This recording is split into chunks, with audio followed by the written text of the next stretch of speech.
Assalamu alaikum. Welcome to the next lecture. So, in the previous lecture, we briefly introduced you the different constructional parts of the transformer, which includes transformer core, transformer winding, oil, winding insulation, and tank. So, we'll start with transformer core. Uh, it is usually made of CRGO, that's cold rolled grained oriented silicon steel, and in most of the times we are making use of the thin laminations which may be of 0.3 mm thick, and we combine them to make the core. But sometimes you may also see that there is a solid core which is particularly used for high frequency transformers. As you know that a core provides the magnetic link between the two windings. So as I have told you earlier that the transformer which changes the electrical energy from the electrical energy but through the magnetic field, that magnetic link is provided by this core. The two windings that which actually form the transformer, that's the primary and the secondary windings, they are wound on this core and they are electrically insulated from each other and from the core. Actually, insulation is required, and we will come to the insulation as well. Usually, there are two types of cores practically employed. One is core type, another is shell type. Let us first discuss about the core type. The core type transformer is this type, which is rectangular type. Usually this limb of the core is known as actually core, and this limb is known as yoke. Similarly, this is known as core and this is known as yoke. This is the cross-sectional view of this type of the transformer. The only thing difference is that we have both the windings on this limb and both the windings, half of both the windings on this limb, half of both the windings on this limb. But here you will see we have primary winding here and secondary winding here. The windings are wound around the two legs of the rectangular magnetic core. That is, one is this leg, another is this leg. The windings surround a considerable part of the core. You can see when windings are wound on the core, there will be the visibility of will be more of winding as compared to core, or we can say the winding uh, surrounds most part of the core. Though most of the flux is confined to high permeability core, that is, we always try to have the flux through this core, but some flux always leaks through the core and embraces parts which partially lie in the air surrounding the core legs on which the coils are wound. You'll see that there will be uh, some flux lines which may go like this. They will uh, complete their path through the air. They will not link this coil, or we have a flux which is produced by this coil. It will be flowing through this. It will complete its path through the air. So that type of flux which completes its path or which does not go to the actual core and links this coil and that flows through the air, that will be known as leakage flux. Now the flux which links one winding without linking the other, and probably the path is through the air, though it is small in magnitude, that is known as leakage flux. You can see from here we have the three flux lines. One flux line is through the magnetic core, another flux line through air, another flux line through air from this path. So this type of flux is known as leakage flux. It is on the primary side as well as on the secondary side. So this flux has a huge effect on the transformer performance. We'll come to see this on the coming lectures. Since the flux has more path to flow through this, from here to here and then come, there is a more chance of leakage flux in case of this type of the transformer. That's the core type transformer. That's why there is more leakage of flux in core type than shell type. And you will come to know when we discuss the shell type, the flux leakage chance is very less as compared to the core. The leakage reactance of the core type transformer is more than the shell type. you will see that because of this leakage flux, it results in the leakage reactance. When flux leakage is more, leakage reactance will be more. So it has also an effect on the transformer performance. Leakage flux is reduced by bringing two coils closer. Now we'll see how these two coils are brought closer to each other. Not you might have, when I told you that they are brought closer to each other, one may get an insight that this coil will be closer to this coil. No, it is not like that. So how it is done? Uh, this How it is done? That leakage flux is reduced by in core type transformer. This is achieved by winding half low voltage and half high voltage winding on each limb of the core. That is like this. This winding is a cross section of the winding will be there. It will be the half low voltage winding like this. It is wound like this, and this will be the high voltage winding. So this part and this part is a cross section view of the high voltage winding. This part and this part is the cross section view of the low voltage winding. Same is the case here. So this is the low voltage winding. This is the high voltage winding. So you might wonder why don't we here discuss this winding on primary or secondary? Because primary can be high voltage winding or uh, low voltage winding. Secondary can be both high voltage winding and low voltage winding, depending upon whether this transformer is step up or step down. For step up, the high voltage winding will be secondary winding, and low voltage winding will be primary winding. So in that case, the half of the primary winding will be first closed around the core, and half of the secondary winding will be wound around this winding on one leg. Similarly, the next half of this primary winding will be, which is low voltage winding, will be wound on this leg, and the next half of the secondary winding, which is high voltage one, will be wound on this leg. So this is how it is done. If sometimes we have a step down transformer, in that case primary winding will be high voltage winding and secondary winding will be low voltage winding. In that case, the secondary winding will be wound around the core, and then the primary winding will be wound around this secondary winding. So now I hope you understood it, why we have here chosen the name high voltage and low voltage winding instead of the primary winding and secondary winding. And there is a particular reason why we have here first low voltage winding and then high voltage winding. Why not first high voltage winding and then this low voltage winding? So you will always see that low voltage winding will be wound around the core, and then high voltage one will be wound around the uh, this low voltage winding, and they will be definitely wound concentrically.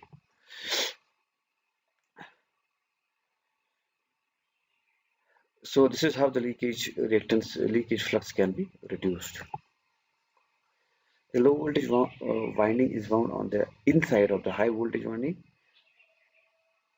and inside of the you can say or around the core, and high voltage winding on the outside to reduce the amount of insulation needed. Why does this happen? Because when we use this type of an arrangement, the insulation required for this uh, low voltage winding is only for its voltage with respect to the ground. This is usually kept at the ground level. So for low voltage winding, there is no advantage. You have to keep its insulation. That will be the low voltage winding with respect to ground. But for high voltage winding, there is an advantage because we have to use the insulation for this, and that insulation will require a voltage level of high voltage winding minus low voltage winding. So, for example, if we have a low voltage winding of 11 kV and high voltage winding of 33 kV. Low voltage winding we need insulation for 11 kV, but for high voltage winding we need insulation not for 33 kV, only for 22 kV, because it has to insulate between this high voltage and low voltage. Low voltage is at 11 kV. It becomes reference for this, and that is why we have to insulate it for only 22 kV instead of 33 kV. So that is the advantage of using this type of the arrangement. So insulation between the core and the inner winding is then stressed to the low voltage. That is what I have told you. That is this insulation are to be designed for the low voltage, and this insulation are to be designed not for high voltage or the difference of low voltage and high voltage. The two windings are arranged as concentric coils. Flux has a single path around the legs or yokes, that is this path only. But in shell type, you will see there is two paths. Now, application of the core type transformer. Uh, the core type transformer construction has a longer mean length of the core and a shorter mean length of the coil turn. You can see from here, the coil turn will be only this much, and the flux line will be of this much. The flux line has a longer mean length, but the length of the turn will be smaller. This type is better suited for extra high voltage requirement since there is a better scope of insulation. This permits visual inspection of coils in the case of fault and ease of repair at substation site, because you will see that since coil windings are visible, or coil windings surround most part of the core, and most of the faults are occurring in the windings as compared to the core. So when the fault or something happens, it is very easy to repair the winding as compared to the other case where it is the other way around. Their winding is very less visible or very less accessible.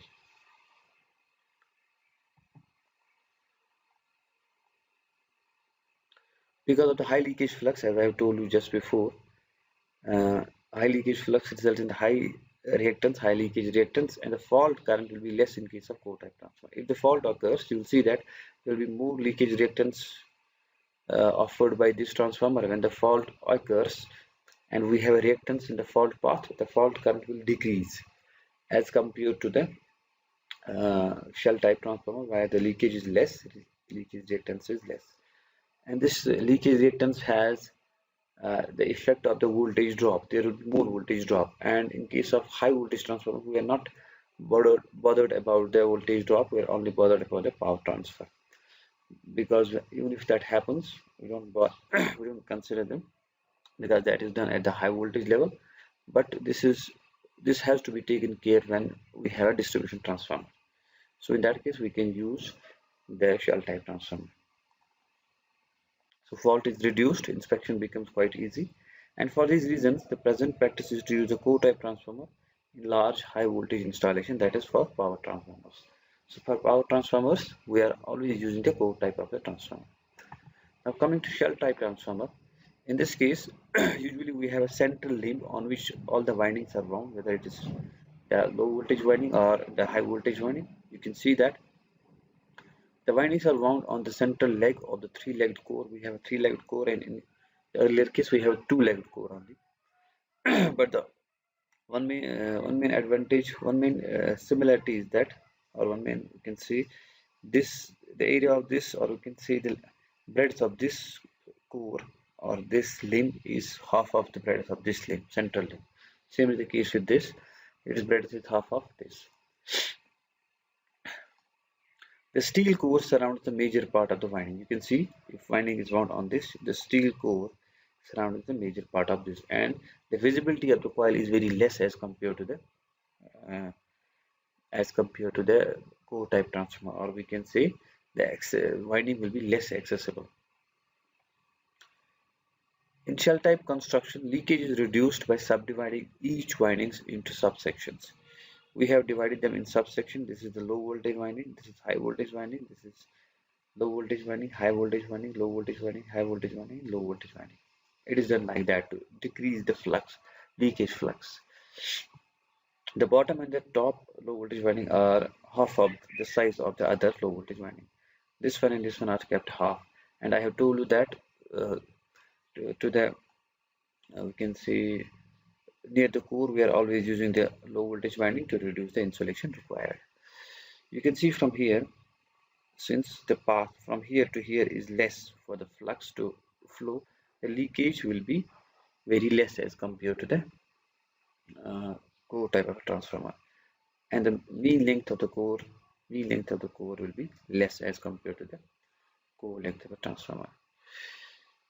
And we have in the previous case we have only one flux path. Here the flux has two paths, one is from here and that is from here. So the flux in the central limb divides equally and returns through the outer two limbs, and it returns through the outer.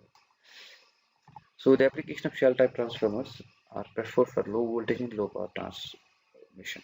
So, or we can say it is used for the distribution transformer, where this leakage reactance has an important effect, because there will be less voltage drop, and we have you will see that distribution transformers are usually designed for the low voltage drop.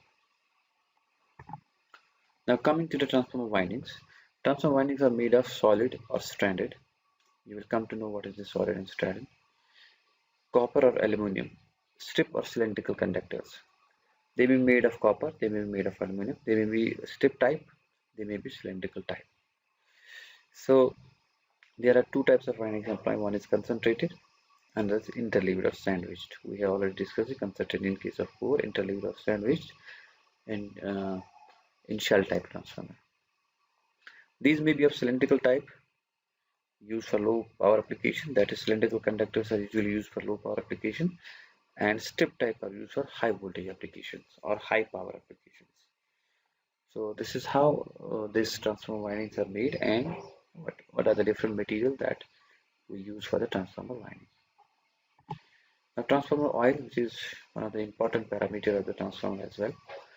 So it is basically used for cooling and insulation purpose, and most of the time it is used for the cooling purpose, but sometimes it can be used for insulation purpose as well. So cooling is done to remove the heat produced by the losses. So we know that there are different losses. We have only discussed two losses: hysteresis loss and eddy current losses, which are in the magnetic material. And we know that the core is a magnetic material. There will be these two losses, and we have one more loss, that is the copper loss. That is actually the loss that is produced in winding because of its inherent resistance. These losses are I square R losses. So these losses ought to be removed by using some cooling. We can use transformer oil, and in that case these losses can be removed. When the losses are removed, that means when the losses are removed, heat will be removed. The transformer will not get more heated, and in that case we can increase the rating of the transformer or electrical machines. Actually, it is in general, we can use them in other machines as well. So the general trend is that we use the transformer oil to increase the rating. Now there is one more important thing, that we only use the cooling for high power transformer, and for low power application we don't use the oil, or we don't use the cooling. You might have seen that we have a dry type of a transformer for low voltage winding, for low voltage application, and for high voltage or high power application we have to use oil for the cooling purposes. So let us see why actually it happens. The same specific loss, that is loss per unit volume, is maintained by keeping the constant core flux density and current density in the conductor as the transformer rating is increased. Let us say we increase the transformer rating, but by increasing that we never try to increase the specific loss, that is a loss per unit volume, but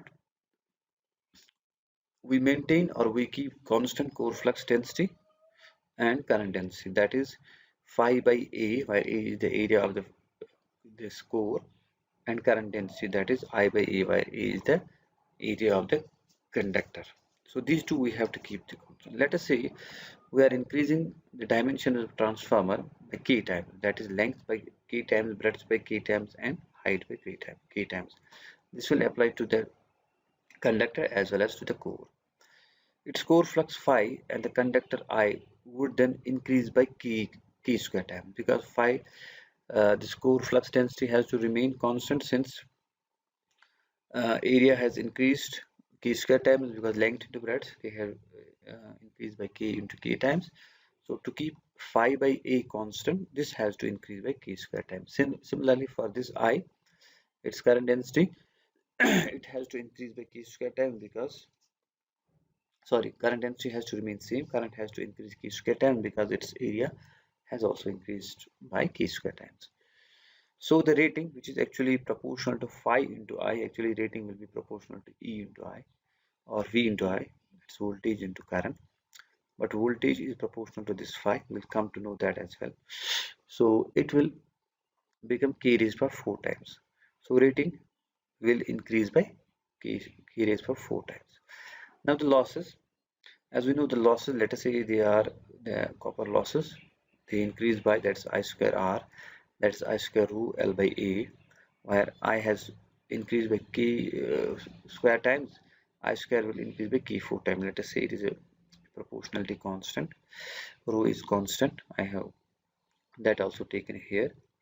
So this k is for length because length is increased k times, and this k, this a will increase by k square times. So by multiplying it, these losses have increased by k cube times. That is, the losses are increased by a factor of k cube times, same as volume, and volume per losses per volume will remain same. While the surface area, that's important point, which helps us to dissipate heat, because heat will dissipate through the surface area. The surface area has only increased by a factor of k square times. So when this happens, when surface area has increased only k square times, you will see that the loss per unit area to be dissipated will actually increase by k times.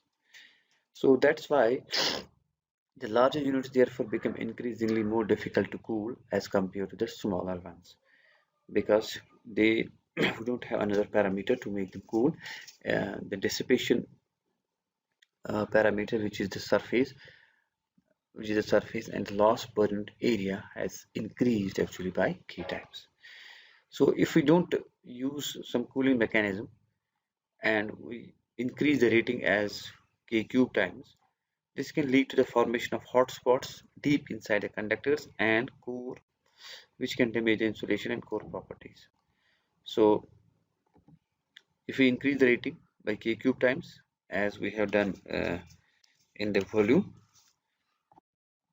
so that means if we if we increase the rating, and we have to increase the load as well as per the rating, it will result in these hotspots and it will damage the insulation and core properties. So that means more effective means of heat removal must therefore be adopted, with inside and ducts inside the core and windings to remove the heat right from the seats of its generation. So we know that the seats of generation is the core, that is the hysteresis loss and eddy current losses, and the winding, which is the copper losses. We need to use the some heat removal from these uh, loss generating seats. So that is why we use oil. Sometimes we may use fans, sometimes we may use both of them to remove the heat from the transformer, and by doing that we are actually increasing its rating to the actual rating as per the linear dimensions. Now we'll come to the types of transformer oil, which is usually mineral oil. We have two types of transformer oil. One is paraffin based transformer oil. This is used in India because it is availability is high, and we have another that is naphtha based transformer oil. So it may be used in India as well because this paraffin has some disadvantages as compared to naphtha, and most widely will be seeing that in other countries of in other parts of the world naphtha is usually used. Now transformer winding insulation, as I told you that this is the low voltage winding and this is the high voltage winding. So since the winding are actually wound in terms of number of turns, so because we want the current should be flowing through the turns like this, so we should have, just a minute, I will do this. So when the current should be having, we want the current should be flowing through this circular path. This conductor and this current should be insulated from the each other. Otherwise, usually they are very close to each other. Otherwise, the current will flow like this. There will be no flux through this. The flux will be, you will see that when you use the right hand rule, the flux will be like this. a circle, because this will be a straight conductor. Current will come here and come here. Then this will be the path when there is no insulation between the conductors or between the turns. So this turn and this turn should be insulated so that the current has the path to flow through this, so that we have flux through this core limb. It becomes a type of a solenoid. So one is this, that there should be the insulation between the conductors or between the turns, and another thing is that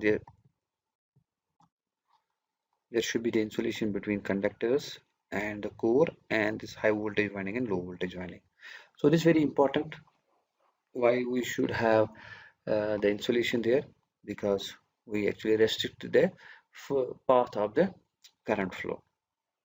So the insulation is done between the turns, as I told you, of the windings, between the windings and core, that is windings and core, and between the winding, that is low voltage winding and high voltage winding.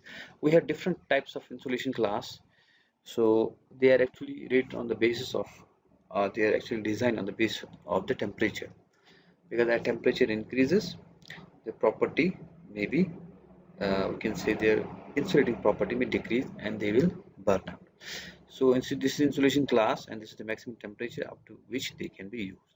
First is Y, it is used up to 90 degrees centigrade. A, it is used up to 105 degrees centigrade. E, it is used up to 120 degrees centigrade. Similarly, B 130, F 155, H 180, and C class up to greater than 180 degrees. So these are different types of insulation class which are used to insulate the windings as well as the other parts of the transformer. And the last one is the transformer tank. Actually, it is used to hold all transformer assemblies. It is used made of cast iron or steel with high thickness, so as to avoid any damage from the outside to these parts of the transformer. One more thing is that usually you will see that in most of the cases, the transformer color is usually light blue color. So there is a particular reason this light blue color is used, because whenever there is an oil leakage in the transformer, it is quite visible in this color as compared to other color. So I think it is enough for today, so I will stop here. Thank you.